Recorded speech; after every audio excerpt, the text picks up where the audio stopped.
Good day, everyone. Good day.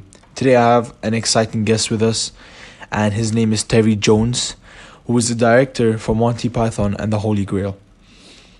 Now, he's unfortunately not with Mr. Terry Gilliam today, but he'll be speaking on his behalf, as he was his companion for the movie Monty Python and the Holy Grail. So, Mr. Terry, I would like to ask you three questions, and the first question being, how your experience was filming such a fairly good movie, and it being your first time ever directing a movie.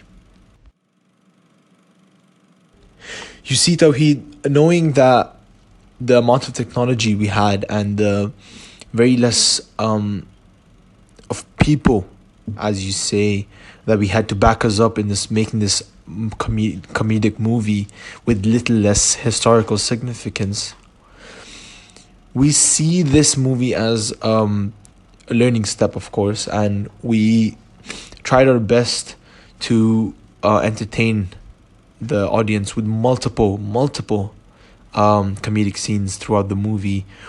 For this specific movie, the locations we found were completely complicated, and just to see people enjoying this movie. It's a silly movie, I agree, but it's a very sit down and watch it with your family for an hour and just enjoy that type of movie it is.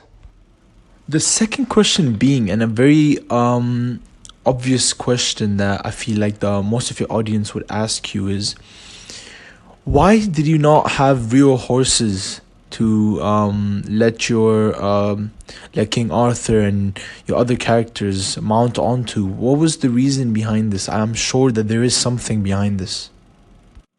I know. This was a very crucial time for us, and the clapping coming from the skewers, clapping coconuts together, came from the fact that the group that we had, me and Terry, didn't have enough money actually in the budget to afford actual horses, and the group came up with the coconut idea from an old BBC radio practice of using coconut halves as sound effects for horses. So that's actually the main reason why we couldn't use horses, I guess. So, Mr. Jones, knowing that your budget from the producers was fairly low, how did you manage to get in the extras that were in your movie, and what was how did you get them, and what was the process of it? Like, we all want to know. That's a really good question, because not many people wonder that question, and that question is very good, Tawheed. So let me start you off by saying that the extras for the wedding scene between Prince Herbert and his bride, we as the producers simply asked tourists visiting Doon Castle if they'd like to appear in a movie. And anybody who agreed was given basic medieval clothes and told to join in the insanity. Now, even for the Arthur's army at the end of the movie, it was made up entirely of 175 students, and shot from various angles to make it seem as if they were double numbered. And they all were from Scotland University of Stirling.